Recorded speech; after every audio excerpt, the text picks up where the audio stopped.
दोस्तों नमस्कार। आज हम 70 बीपीएससी मेंस के लिए राष्ट्रपति के शक्ति कार्य और राष्ट्रपति पद का मूल्यांकन देखेंगे। इससे जुड़े हुए तमाम चीज़ों को देखने का प्रयास करेंगे। राष्ट्रपति की 4 वीडियो है, 4 पीडीएफ होगा अलग अलग, तो सबको हम बारी बारी से, यह तीसरा है, चौथा कल जाएगा। दोस्तों अगर 70 में फाइनल सिलेक्शन लेना है तो आप कुछ नहीं करना है, कहीं मोटा पैसा खर्च करने की जरूरत नहीं है। 4000 में जो है बीपीएससी फाइनल कर सकते हैं, लेकिन कंडीशन है 180 पीडीएफ 100% रटना पड़ेगा, दूसरा कोई उपाय नहीं है। रटना ही पड़ेगा, दूसरा कोई उपाय नहीं है। दुनिया में कोई ताकत जो है इसको बिना पढ़े फाइनल करा दे, कुछ नहीं। इसी को बार बार पढ़िए, फाइनल होगा आपका। जिस चीज़ इसका ट्रैक रिकॉर्ड जो है बहुत अच्छा है रिजल्ट के मामले में। 68 में 50% लोग इंटरव्यू दे रहे हैं बैच में, 43 लोग में 21 लोग कॉल आ गया है। यह स्थिति है, बहुत अच्छा स्थिति है। तो अगर आप लोगों को भी ज्वाइन करना है तो 83 73 98 40 95 पे संपर्क करके बैच ज्वाइन कर सकते हैं। जिनको अच्छा लगेगा वही ज्वाइन करे, जिनको अच्छा नहीं लगता है उन्हें ज्वाइन करने की कोई जरूरत नहीं है। मार्केट में 200 कोचिंग है बीपीएससी का, मेरा तो बहुत छोटा कोचिंग है। ज्वाइन करना होगा तो डिस्क्रिप्शन में नंबर होगा, आप डेमो ले सकते हैं। चलिए अब हम राष्ट्रपति की शक्ति एवं कार्य देखेंगे। सबसे पहले यह याद रखिए, राष्ट्रपति की शक्ति एवं कार्य से जुड़े हुए मूल्यांकन, राष्ट्रपति पद के मूल्यांकन से जुड़े हुए कोई प्रश्न आ जाएगा तो उसकी भूमिका आपको लिखना है। सबसे पहले राष्ट्रपति से जुड़े हुए कोई प्रश्न आएगा तो राष्ट्रपति की भूमिका लिखना है, और पहले ही कहें कि भूमिका आकर्षक होनी चाहिए, क्योंकि बाजारवाद है। बाजार में वही टिकता है जो अच्छा दिखता है, समझ रहे हैं। इसलिए बाजार में टिके रहने के लिए यानी सिलेक्शन लेने के लिए आपको थोड़ा सा चीजें आकर्षक बनाना पड़ेगा, समझ रहे हैं। तो राष्ट्रपति से जुड़े हुए कोई क्वेश्चन आ जाएगा तो उसकी भूमिका लिखेगा। भारतीय संघ के कार्यपालिका के प्रधान को राष्ट्रपति कहा जाता है। पहला लाइन, भारतीय संघ के कार्यपालिका के प्रधान को राष्ट्रपति कहा जाता है। उसके बाद दूसरा लिखेगा, अनुच्छेद 52 के अनुसार भारत में एक राष्ट्रपति होगा। अनुच्छेद 53 के अनुसार संघ की कार्यपालिका शक्ति राष्ट्रपति में निहित होगी। अनुच्छेद 74 के अनुसार राष्ट्रपति को सहायता सलाह के लिए एक मंत्रिपरिषद होगा, जिसका प्रधानमंत्री होगा, और राष्ट्रपति मंत्रिपरिषद की सहायता एवं सलाह से कार्य करेगा। बस इतना ही जो है लिख देना है। 3 अनुच्छेद बोल दिए हैं, 52, 53 और 74। 52, 53, 74 अगर आप समझ गए तो राष्ट्रपति की शक्ति का समझ गए, उसकी मूल्यांकन आप लिख लीजिएगा। तो सबसे पहले इसको लिखने के बाद अब आइएगा नीचे। अब हम लोग शक्ति एवं कार्य देखेंगे एक एक करके। सबसे पहले देखेंगे शक्ति एवं कार्य में, क्योंकि अब भारत में अनुच्छेद 52 के तहत एक राष्ट्रपति होगा। अनुच्छेद 53 कहता है कि संघ की कार्यपालिका शक्ति राष्ट्रपति में निहित होगी, यानी भारत सरकार के समस्त कार्य कौन करता है संवैधानिक रूप से? राष्ट्रपति। क्योंकि भारत में संसदीय शासन व्यवस्था, संसदीय शासन प्रणाली की स्थापना की गई है। हम कल बताए थे आपको, कल के वीडियो में। तो देखिए, संसदीय शासन प्रणाली में हम बताए थे कि 2 प्रकार की कार्यपालिका होती है, एक संवैधानिक कार्यपालिका, एक वास्तविक कार्यपालिका। तो संवैधानिक कार्यपालिका जो होता है वो राष्ट्रपति होता है, वह राज्यपाल होता है। राज्य में, देश में राष्ट्रपति और राज्य में राज्यपाल। और वास्तविक कार्यपालिका होता है मंत्रिपरिषद, जिसका प्रधान प्रधानमंत्री होता है। राज्य में वास्तविक कार्यपालिका होता है राज्य मंत्रिपरिषद, जिसका प्रधान मुख्यमंत्री होता है। समझ रहे हैं। तो संघ की समस्त कार्य किसमें निहित की गई है? भारत सरकार के समस्त कार्य राष्ट्रपति में। और अनुच्छेद 77 कहता है कि भारत सरकार के समस्त कार्य राष्ट्रपति के नाम से किए जाएंगे, यानी भारत सरकार जो भी काम करता है माना जाता है कि वो राष्ट्रपति करता है, और राष्ट्रपति के नाम से प्रमाणित भी किया जाता है। समझ रहे हैं। आपको समझना है कि संसदीय शासन व्यवस्था में दो प्रकार के कार्यपालिका, एक संवैधानिक कार्यपालिका, एक वास्तविक कार्यपालिका।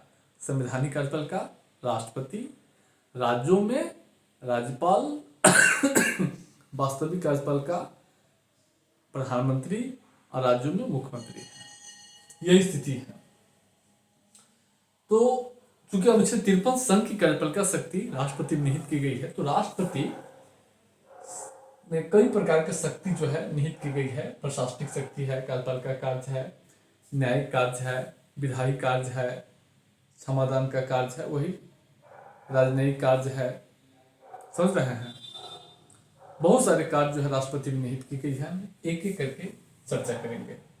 सबसे पहले प्रशासनिक कार्य। राष्ट्रपति के कार्यों को हम कई भागों में बांट रहे हैं, कार्यपाल, प्रशासनिक या कार्यपालिका कार्य।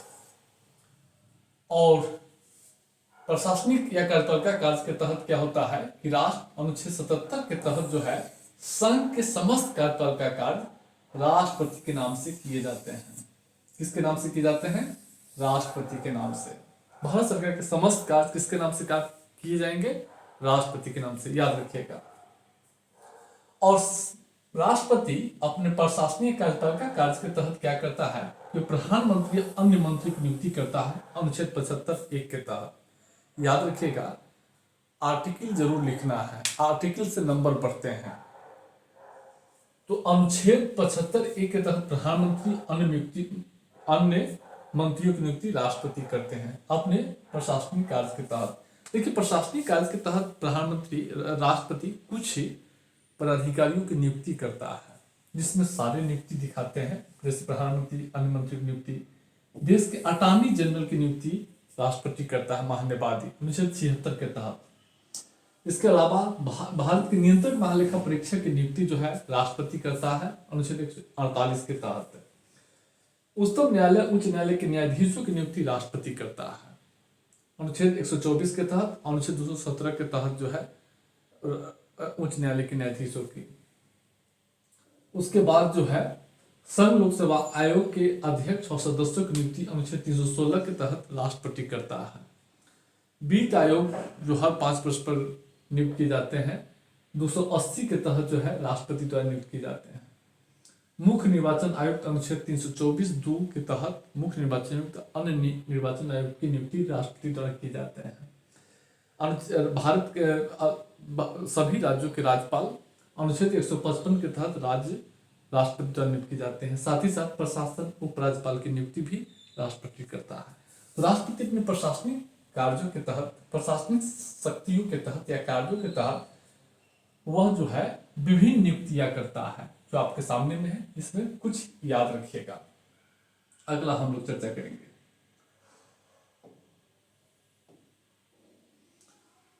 और राष्ट्रपति की विधायी शक्ति देखेंगे, कानून बनाने की शक्ति। और राष्ट्रपति की विधायी शक्ति में क्या है कि राष्ट्रपति स्वयं संसद का अंग है। अनुच्छेद 79 कहता है कि संसद राष्ट्रपति, राज्यसभा, लोकसभा से मिलकर बनेगा। तो राष्ट्रपति संसद के अंग होने के कारण राष्ट्रपति को, क्योंकि संसद का अंग है, भारत में संसद का गठन किन किन से होता है? संसद के गठन जो है 3 अंगों से होता है। एक अंग है राष्ट्रपति, प्रेसिडेंट, एक राज्यसभा और एक लोकसभा। तीनों मिलकर संसद का गठन करते हैं। तो राष्ट्रपति संसद के अंग होने के कारण राष्ट्रपति को संसद संबंधी कई काम करने होते हैं। सबसे पहला, संसद को आमंत्रित करने, स्थगित करने और लोकसभा को भंग करने की शक्ति राष्ट्रपति को होती है। क्योंकि राज्यसभा कभी भंग नहीं होता है, राज्यसभा एक अस्थायी सदन है, उच्च सदन है। लेकिन लोकसभा हर 5 वर्ष पर भंग हो जाता है। अभी चुनाव होगा 24 में, लोकसभा भंग हो जाएगा। उसके बाद जो है दोनों सदनों की संयुक्त बैठक की आहूत जो है राष्ट्रपति करता है। अगर मान लीजिए किसी विधेयक में दोनों सदनों के बीच जो है असहमति हो गई है फाइनली, तो उसको जो है असहमति दूर करने के लिए राष्ट्रपति दोनों सदनों को संयुक्त बैठक अधिवेशन का आह्वान करता है। उसके बाद जो है राष्ट्रपति जो है संसद में अभिभाषण देता है, 2 स्तरों पर अभिभाषण देता है। ठीक प्रत्येक वर्ष के प्रथम सत्र में प्रथम दिन, और दूसरा कि प्रत्येक आम चुनाव के बाद जो संसद के जो सत्र शुरू होता है उसमें उसके पहले दिन, यानी 2 बार। एक तो क्या होगा, प्रत्येक वर्ष में नियमित रूप से देखते होंगे सरकार जो है, जब बजट सत्र आएगा तो उसमें पहले राष्ट्रपति का अभिभाषण होता है, उसके बाद धन्यवाद प्रस्ताव होगा, फिर आगे कार्यवाही शुरू होती है, फिर आम चुनाव होगा, नया लोकसभा आएगा, तो नया लोकसभा के प्रथम दिन जब संसद सत्र शुरू होगा तो राष्ट्रपति का पहले अभिभाषण होता है। यह स्थिति है। उसके बाद राष्ट्रपति राज्यसभा में अनुच्छेद 80 के तहत 12 सदस्यों को नामित करता है, और साथ ही साथ लोकसभा में ट्रांसजेंडर समुदाय को भी नामित करता है। पहले जो है आंगल समुदाय था, लेकिन आंगल समुदाय को हटाकर ट्रांसजेंडर समुदाय को रख दिया गया है। उसके बाद राष्ट्रपति संसद को विघटित, लोकसभा को विघटित कर सकता है, सत्रावसान कर सकता है। कानून निर्माण की शक्ति है।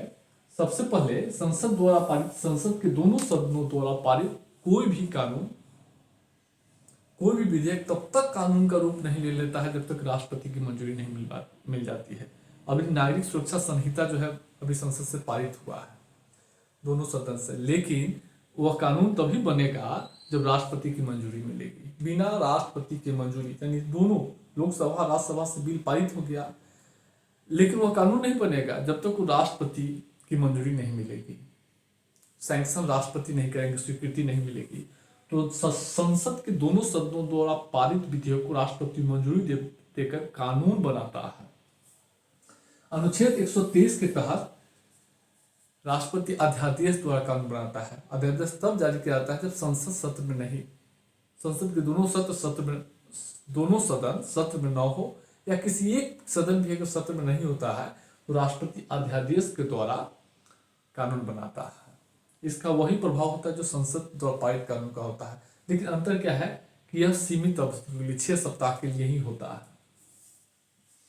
उसके बाद जो है राष्ट्रपति क्या करता है, कुछ बिलों को मंजूरी देता है। संसद में पेश करने से पहले राष्ट्रपति की मंजूरी की अपेक्षा होती है, जैसे धन विधेयक, कुछ वित्त विधेयक, सब वित्त विधेयक नहीं, कुछ वित्त विधेयक, नए राज्यों के निर्माण से जुड़े हुए कानून संसद में प्रस्तुत करने से पहले राष्ट्रपति की मंजूरी की अपेक्षा होती है। विनियोग विधेयक, तो यह राष्ट्रपति अपने विधायी शक्ति के तहत ये सब काम करता है, बस आपको याद करना है। अब हम लोग देखेंगे राष्ट्रपति संसद के समक्ष कुछ प्रतिवेदन और कथन भी रखवाता है। राष्ट्रपति संसद के समक्ष कुछ प्रतिवेदन और कथन भी रखवाता है। जैसे हम लोग देखेंगे अनुसूचित जाति जनजाति आयोग के प्रतिवेदन अनुच्छेद 348 के तहत संसद के समक्ष रखवाता है राष्ट्रपति। पिछड़ा वर्ग आयोग के प्रतिवेदन जो है अनुच्छेद 340 के तहत राष्ट्रपति रखवाता है। बजट सत्र में, अब देखिए बजट जो है संविधान में बजट शब्द का प्रयोग नहीं किया गया है, वार्षिक वित्तीय विवरण का प्रयोग किया गया है। सामान्यतः इसे बजट ही कहा जाता है। जो बजट होता है वो संसद के समक्ष जो है राष्ट्रपति अनुच्छेद 112 के तहत ही रखवाता है, समझ रहे हैं। और कैग का प्रतिवेदन जो है नियंत्रक महालेखा का वार्षिक प्रतिवेदन जो होता है अनुच्छेद 151 के तहत राष्ट्रपति ही संसद के समक्ष रखवाता है। वित्त आयोग का जो प्रतिवेदन होगा वो भी जो है राष्ट्रपति ही संसद के समक्ष रखवाता है। और संघ लोकसभा आयोग का जो प्रतिवेदन होता है अनुच्छेद 323 के तहत वो भी राष्ट्रपति ही संसद के समक्ष रखवाता है। एक चीज याद रखिएगा कि जो आर्टिकल हम बोल रहे हैं उस आर्टिकल को आपको भी याद करना होगा। जब तक आर्टिकल नहीं लिखेंगे तब तक मार्क्स नहीं राइज करेगा। और एसडीएम बनना है तो आपको रखना पड़ेगा, दूसरा कोई उपाय नहीं है, कोई उपाय नहीं है। हमारे यहाँ बिना पढ़े कुछ नहीं लोग कर पाएंगे। हम आसानी से चीजें जो है आप लोग को उपलब्ध करा रहे हैं, रटिए फाइनल होगा। और एक बात सुन लीजिए, जितना आपको हम पीडीएफ में नॉलेज दे रहे हैं, भारत के किसी भी कोचिंग से पढ़ के आएगा ना, आप किसी भी यूनिवर्सिटी से पढ़ के आएगा, आप अपने आप को इंफीरियर फील नहीं कीजिएगा, एडवांस उससे भारी पड़ जाइएगा, भारी पड़ जाइए। कुछ मामलों में बहुत एडवांस चीजें बताई जा रही है। अभी देखिए ना, आगे ना पढ़ाएंगे आपको सैन्य शक्ति, इकोनॉमिक्स, पॉलिटिक्स, साइंस तक विद्वान बनिएगा। लेकिन सिलेक्शन लेना है, विद्वान से काम नहीं चलेगा, सिलेक्शन चाहिए। सिलेक्शन होगा सीधे डीएम बनेगा, रटिए न केवल आप। अच्छा, सैन्य शक्ति, राष्ट्रपति के पास सैन्य शक्ति है। राष्ट्रपति क्या होता है, रक्षा बलों का सर्वोच्च समादेष्टा होता है।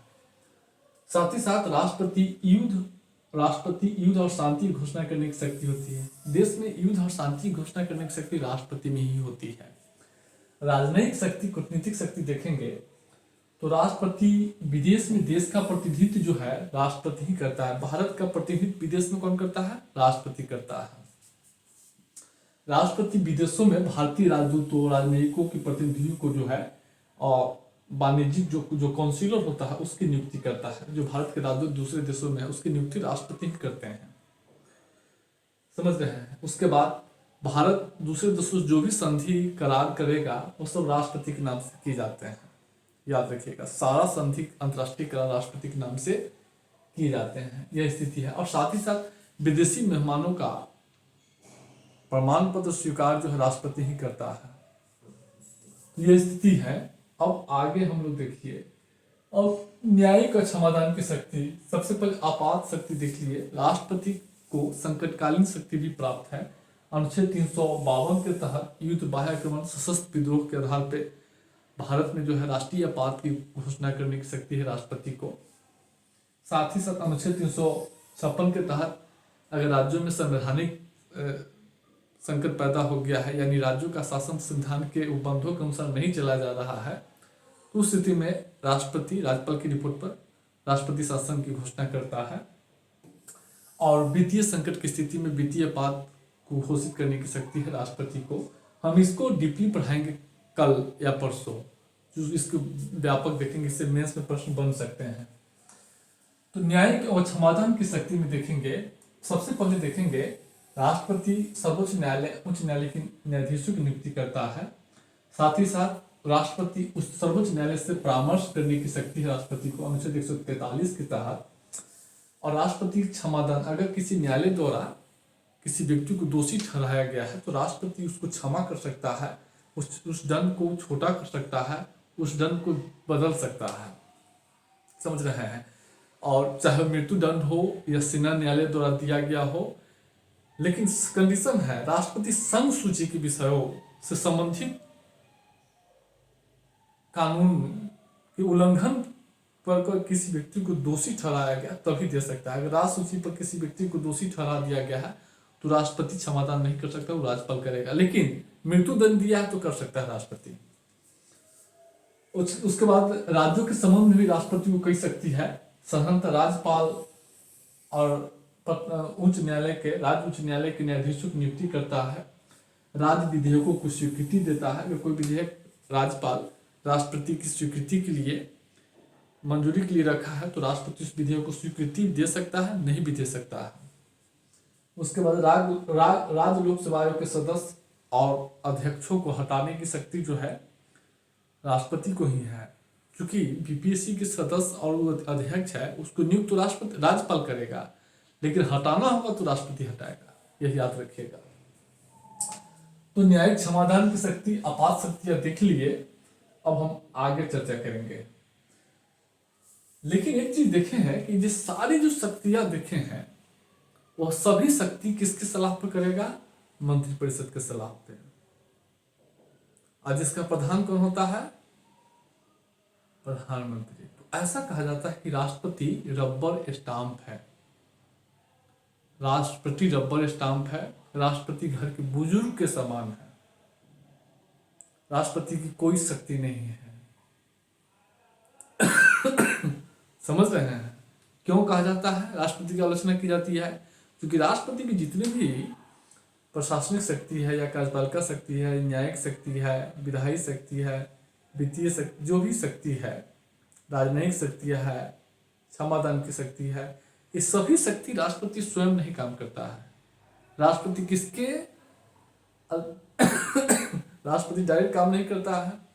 राष्ट्रपति मंत्रिपरिषद के सहायता सलाह से काम करता है। और उसके प्रधान क्या होते हैं, प्रधानमंत्री होते हैं। क्योंकि भारत में संसदीय शासन व्यवस्था है और संसदीय शासन व्यवस्था में जो है वास्तविक कार्यपालिका होता है मंत्रिपरिषद, और उसके जिसके प्रधान प्रधानमंत्री होते हैं। तो कहा जाता है कि राष्ट्रपति तो कुछ करता ही नहीं, राष्ट्रपति तो सारा काम अपने मंत्रियों के माध्यम से करता है। इसलिए राष्ट्रपति को कहा जाता है कि राष्ट्रपति रबर स्टाम्प है, घर के बुजुर्ग के समान है। लेकिन इसका अर्थ यह नहीं है कि रबर स्टाम्प है, घर के बुजुर्ग को जो है घर के बुजुर्ग का सम्मान नहीं होता है। राष्ट्रपति पद की भी महत्ता होती है, कुछ संवैधानिक विशेषाधिकार है, समझ रहे हैं। तो राष्ट्रपति अपनी सारी शक्तियों का प्रयोग जो है मंत्रिपरिषद की सहायता सलाह से करता है, और मंत्रिपरिषद के प्रधान प्रधानमंत्री होता है अनुच्छेद 74 के अनुसार। इसीलिए राष्ट्रपति को कहते हैं कि कोई शक्ति नहीं है। लेकिन इसके बावजूद भी अगर संविधान को गहराई से देखेंगे तो राष्ट्रपति के पास, संसदीय शासन व्यवस्था में राष्ट्रपति के पास कुछ शक्तियां हैं, समझ रहे हैं। और क्या क्या शक्तियां हैं तो हम इस शक्ति को देखेंगे। और जब राष्ट्रपति का मूल्यांकन आ जाएगा तो ये जितना महत्व दिए हैं, ऊपर तो अनुच्छेद 74 के द्वारा दिखाइएगा कि अनुच्छेद 74 के तहत राष्ट्रपति मंत्रिपरिषद के सहायता सलाह से कार्य करता है। इसका अर्थ है कि विशेषज्ञों का मानना है कि राष्ट्रपति तो सारा कार्य मंत्रिपरिषद के सहायता सलाह से करता है, राष्ट्रपति तो अपने कुछ करता नहीं है। लेकिन इसके बावजूद भी राष्ट्रपति की अपनी महत्ता है, राष्ट्रपति पद की देश में अपनी महत्ता है। कुछ संवैधानिक विशेषाधिकार भी राष्ट्रपति को है। अब क्या क्या है? प्रधानमंत्री की नियुक्ति,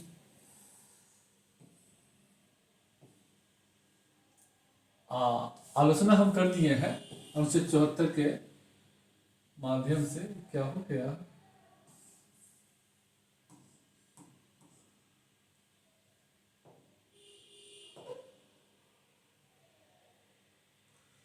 देख लीजिए, राष्ट्रपति पद का जो है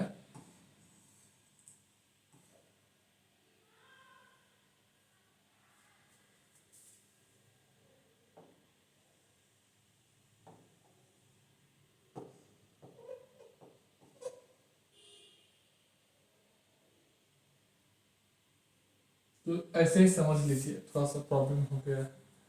तो राष्ट्रपति पद का मूल्यांकन, अब देखिए मूल्यांकन में क्या है देखेंगे। पहले ही बोले कि राष्ट्रपति सारा कार्य जो है मंत्रिपरिषद के सहायता सलाह से करता है, यानी राष्ट्रपति अपने मन से कोई काम नहीं करता। इसलिए राष्ट्रपति को रबर स्टाम्प घर के बुजुर्ग के समान माना जाता है।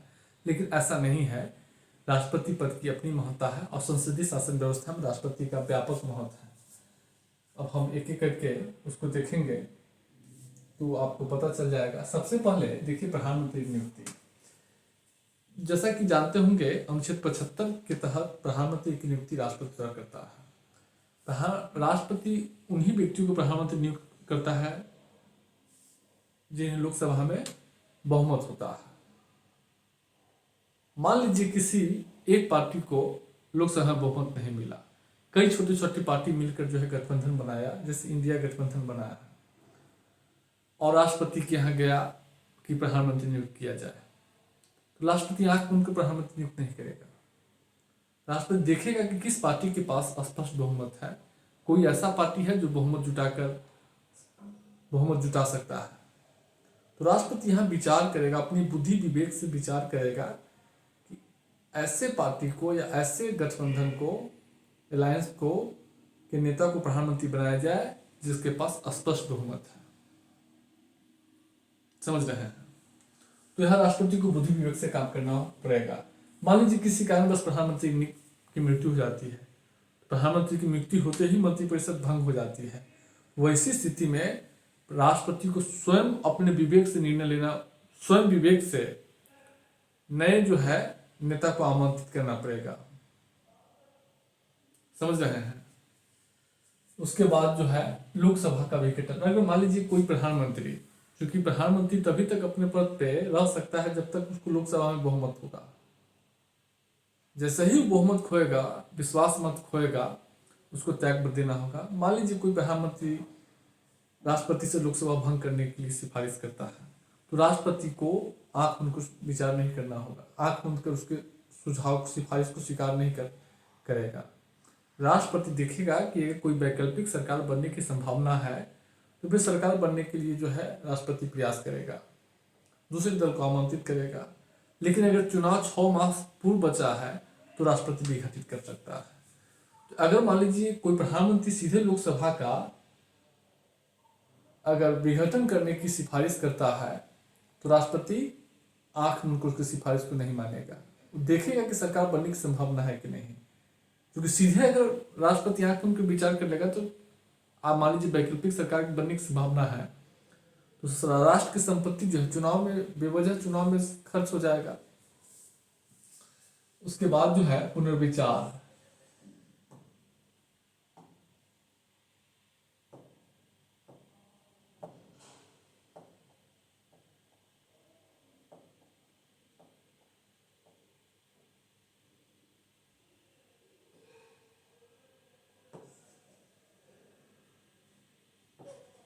इसमें प्रॉब्लम कहाँ हो गया?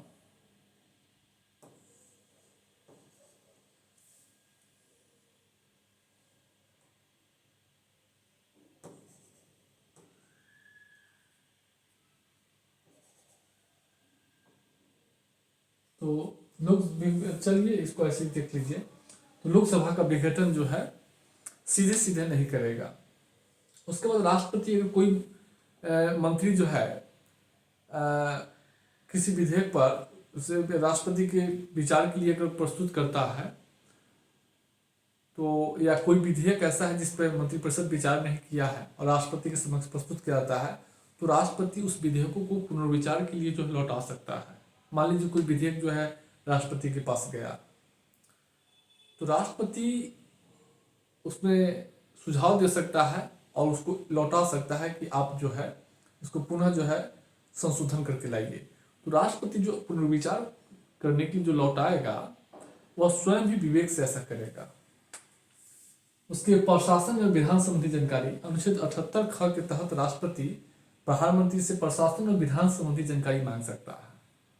तो यह स्वयं राष्ट्रपति ऐसा अगर राष्ट्रपति करता है तो अपने विवेक से ही करता है, यानी राष्ट्रपति वो मंत्रिपरिषद की सलाह से सारे कार्य मंत्रिपरिषद की सलाह से नहीं किए जाते हैं।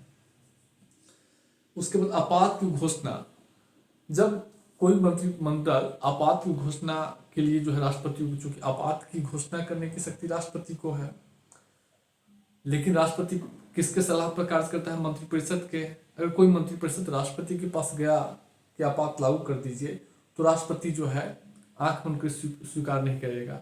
राष्ट्रपति को लिखित रूप से देना होगा, मंत्रिमंडल लिखित रूप से देगा, लिखित रूप से राष्ट्रपति को सुनिश्चित हो जाना है यह लिखित रूप से जो दिया गया है वह संघ के मंत्रिमंडल द्वारा लिया गया है। संघ के मंत्रिमंडल यह निर्णय लिया है, किसी एक व्यक्ति के नहीं। तो लिखित रूप से होना चाहिए और साथ ही साथ वह निर्णय जो है आपात की घोषणा करने का निर्णय जो है मंत्रिमंडल द्वारा लिया गया होना चाहिए, तभी कर सकता है। तो यह स्थिति है। तो आप देखे होंगे तो इसके अलावा राष्ट्रपति की अब ये सारे कार्य राष्ट्रपति जो करता है वो अनुच्छेद 74 के तहत मंत्रिपरिषद के सहायता सलाह से नहीं करता है, वो संवैधानिक विशेषाधिकार संसदीय परंपरा के तहत ऐसा करता है। तो कम से कम राष्ट्रपति को डांटने का, पुनर्विचार करने की जो राजनीतिक अस्थिरता है उसको दूर करने की शक्ति है ही, आपात की जो घोषणा को दुरुपयोग से रोकने की शक्ति है ही। उसके बाद आगे हम लोग देखते हैं। आगे जो है अगला उसी में महत्व में अगला है, दूसरा है कि राष्ट्रपति पद की क्या महत्ता है। तो राष्ट्रपति पद की महत्ता जो कुछ पहले देखे हैं अभी, और दूसरा अब और देखिएगा संसदीय व्यवस्था में अस्थायी राष्ट्राध्यक्ष की आवश्यकता। देखिए संसदीय शासन व्यवस्था में अस्थायी राष्ट्राध्यक्ष की आवश्यकता पड़ती है। अब कहिए क्यों आवश्यकता पड़ती है? तो इसके पीछे क्या है, अध्यक्ष क्यों पड़ती है कि जैसा कि जानते हो कि संसदीय शासन व्यवस्था में जो वास्तविक कार्यपालिका होती है मंत्रिपरिषद होती है और लोकसभा के निम्न सदन के प्रति उत्तरदायी होती है। यानी सरकार तभी तक अपने पद पर रहेगा जब तक उसको लोकसभा में बहुमत होगा। किसी कारण बस सरकार विश्वास खो देता है, सरकार तो गिर जाएगा। उस स्थिति में देश में तो कोई सरकार नहीं होगा, उस समय में राष्ट्रपति क्या करता है, संकट की स्थिति में देश को संभालता है। जब सरकार नहीं रहता है तो देश को वह नियंत्रित करता है। समझ रहे हैं? उस स्थिति में राष्ट्रपति जो है देश को जो है स्थायित्व प्रदान करता है। समझ रहे हैं? उसके अलावा सर्वोच्च न्यायालय का टिप्पणी शमशेर सिंह बनाम जो है भारत संघवाद में उच्चतम न्यायालय जो है राष्ट्रपति के बारे में टिप्पणी किया था कि राष्ट्रपति यह कह रहा था कि घर के बुजुर्ग के समान है, लेकिन सुप्रीम कोर्ट का मानना था शमशेर सिंह बनाम भारत संघवाद में कि राष्ट्रपति बड़े होने के नाते अगर वो डांटता है, विचार विमर्श करने का आदेश देता है, तो भी राष्ट्र बहुत बड़ी बात होती है। घर के बुजुर्ग का अगर कोई अपने घर के सदस्यों को डांटता है, सही रास्ता दिखाने का प्रयास करता है, तो बड़ी बात है। इसके बावजूद भी घर का अगर डांटता है या सही रास्ता पर चलने की अगर आदेश देता है, तो भी बहुत बड़ा बात है। सिखाने वाला तो है ना कोई। राष्ट्रपति संविधान का सर्वाधिक गौरवपूर्ण अंश है। समझ रहे हैं? राष्ट्रपति शासन की धुरी है, शासन की, वो राष्ट्रीय एकता का प्रतीक होता है। राष्ट्रपति जो शपथ लेता है संविधान के संरक्षक के रूप में शपथ लेता है, रक्षा प्रतिरक्षा के रूप में शपथ लेता है। उसके अलावा राष्ट्रपति का पद जो है संघात्मक शासन व्यवस्था के अनुकूल है। मान लीजिए भारत में संघात्मक शासन व्यवस्था है, या अलग अलग राज्यों में अलग अलग दल की सरकार होती है। समझ रहे हैं? अलग अलग दल की, तो एक उस विपक्षी दलों की आवाज सुनने का काम राष्ट्रपति करता है। अब देखते होंगे भारत सरकार से नाराज होता है तो विपक्षी नेता राष्ट्रपति से मिलने चला जाता है। तो ये संघात्मक शासन व्यवस्था के लिए अनुकूल है। या किसी राज्य सरकार बिहार मुख्यमंत्री माननीय मुख्यमंत्री नीतीश कुमार राष्ट्रपति से कभी कभी मिलने चले जाते हैं बिहार को लेकर, अगर सरकार नहीं सुन रही है तो संघात्मक शासन व्यवस्था के अनुकूल है। और साथ ही साथ भारत सरकार का कोई कानून तभी बनता है जब राष्ट्रपति की मंजूरी मिल जाती है। जब तक राष्ट्रपति संसद के दोनों सदनों से पारित कोई विधेयक, तब तक कानून नहीं बनेगा जब तक राष्ट्रपति की मंजूरी नहीं मिलेगी। और राष्ट्रपति राष्ट्रीय एकता का प्रतीक होता है। क्या होता है? राष्ट्रीय एकता का प्रतीक होता है। पूरे देश के लोगों का एक ही राष्ट्रपति है। पूरे राष्ट्रपति पूरे भारत को जोड़ने का काम करता है, क्योंकि पूरे देश के हर व्यक्ति का, हर नागरिक का एक ही राष्ट्रपति है। और राष्ट्रपति पूरे भारत के लोगों को एक ही जोड़ रहा है। सब आदमी कहेगा कि मेरा राष्ट्रपति कनेक्ट राष्ट्रपति से है। तो यह बात सही है कि राष्ट्रपति